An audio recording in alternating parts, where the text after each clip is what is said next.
Hello, welcome to week 3. We will jump right in.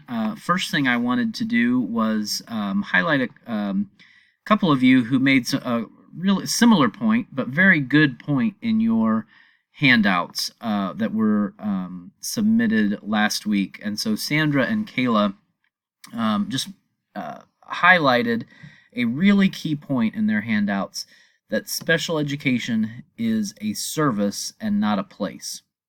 And I think that is a really important thing to emphasize as we think about, in some cases, changing the mindset of the people that we work with, or the schools or the districts that we're a part of, that even though we've come a long way since the 1970s, there are still people in our schools who think special education is about where you go versus a service that you are provided. The other thing I really liked about how Kayla expanded on that a little bit was to mention specialized instruction. And that's something that is getting a lot more attention in the last 5 or 10 years in special education, is that it really is what makes the services that we're provided special. What are we doing that's different?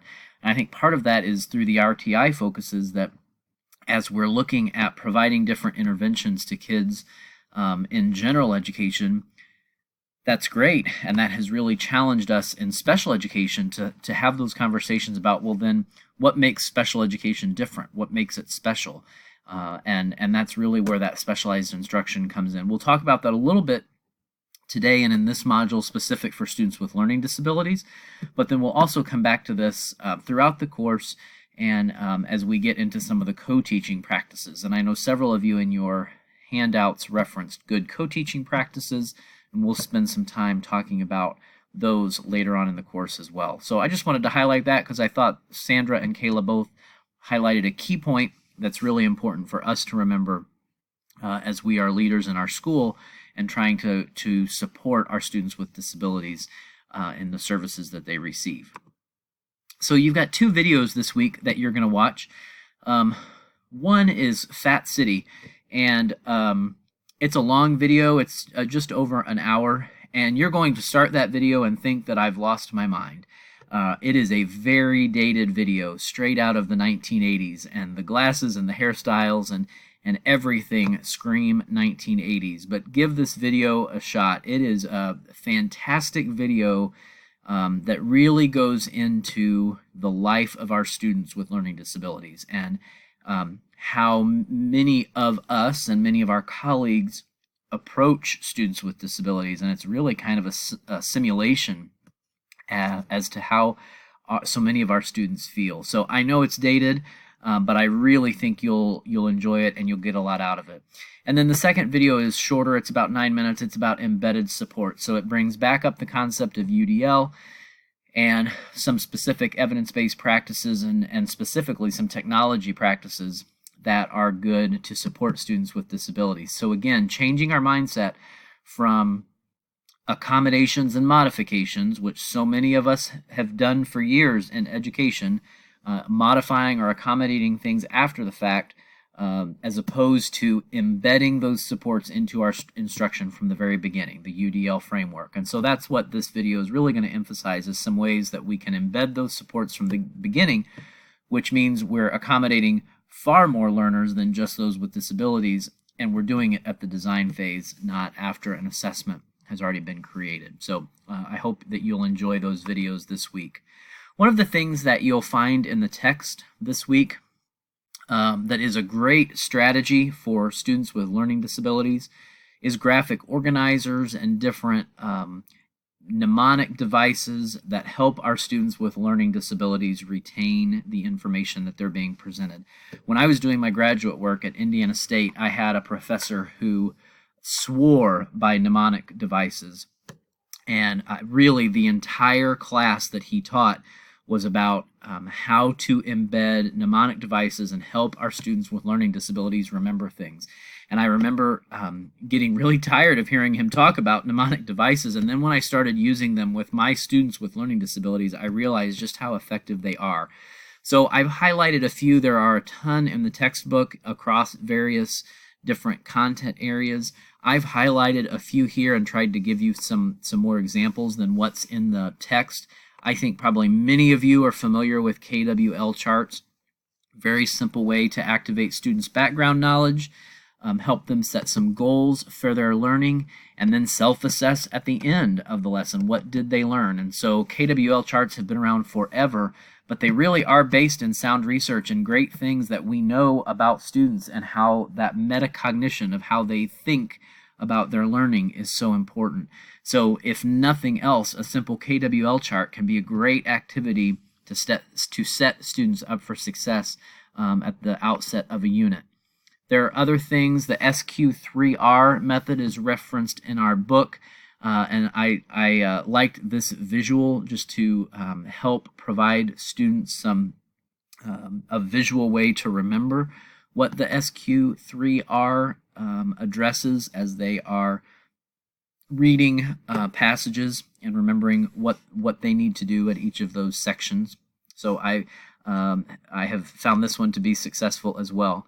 The other piece is this is a little bit broader, not specifically for students with disabilities, but if you haven't done any work on Hattie's high yield instructional strategies, these are just great strategies for students, whether you have a disability or not.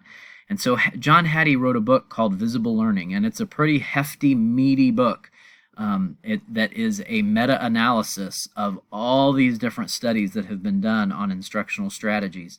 And what Hattie found is that essentially almost everything that we do as teachers has a positive effect on our kids. And so that's helpful for us as teachers to know, gosh, just about everything that you would include in a lesson plan has a positive effect. You can see there the only the things that he highlights as having a negative effect on kids are things like summer vacation, retention. How many times do we have to hear that retention doesn't work, and yet so many of our schools still do it? Suspension and expulsion. We know those are not effective strategies, and yet so many of us still do that.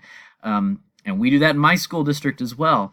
But we know those have limited or reverse effects. However, just everything else that we do has positive effects. And what Hattie really talks about is look at the blue areas. These are the things that Hattie says has an effect size of greater than 0.4. So these are high yield strategies, things like classroom discussion, response to intervention, high quality feedback, direct instruction, which is so important in special education, students self-reporting their grades and doing that self-assessment piece, kind of going back to the KWL strategy. What did I learn?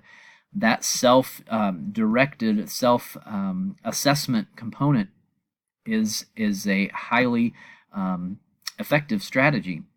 The other piece is collective teacher efficacy. And so when you think about that handout assignment that you did in week 1, part of that assignment was about collaboration.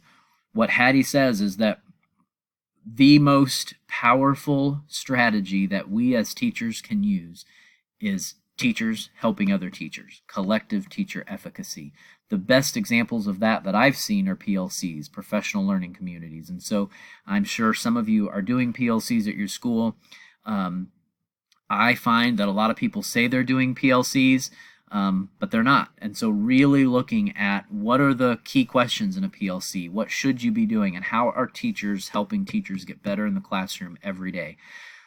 These are really effective strategies, but you can see there's others in the yellow and in the green that are still positive effects. They're just not as significant as these. So as we think about those strategies that are really important for our kids, focusing on these high strategies, high effect, high yield strategies is important. And then also remembering those kind of mnemonic devices, things that are referenced in the book, can be very beneficial as well to make learning more visual and more structured for our students with learning disabilities. This is just the same information in a little bit different way, showing what the effect size was of these different strategies that Hattie looked at through his meta-analysis. So that collective teacher efficacy, students' self-assessment, response to intervention, those kinds of things really are powerful for our students. So trying to embed those as much as possible into our instruction is a great thing. So the week ahead, you're going to read Chapter 4, which is about students with learning disabilities, and cover some of the things we just talked about. There's a discussion post this week that is about students with learning disabilities, and specifically the Fat City video. So you'll want to watch that video early in the week. And then there's also a assignment to research, read, review, and then reflect, which is due on Sunday. That is it. Let me know if you have any. Oh, one more thing I wanted to address. I gave several of you some feedback on APA. As we get through this course and you continue to work on papers and assignments, this is the best. I mean, you can get the APA manual. Certainly not going to tell you not to do that, but I will tell you the Purdue Online Writing Lab. So if you Google Purdue OWL, is probably my favorite website about APA. So if you have a question about APA formatting, that's where I would go. There's a sample paper in an APA format that you can look at. It allows you to search for how to cite different articles, whether it's web-based or out of a journal, books. It really is very easy to maneuver to figure out how to do APA formatting. So I just wanted to share that as a resource. I put the link in Canvas. You can also go to the Benner Library through Olivet's website, but I've really found the Purdue one is about as simple as I can get, and I'm an IU guy, so it's really hard for me to promote anything Purdue, but that's a good website. So if you have any questions with APA, I would suggest going there.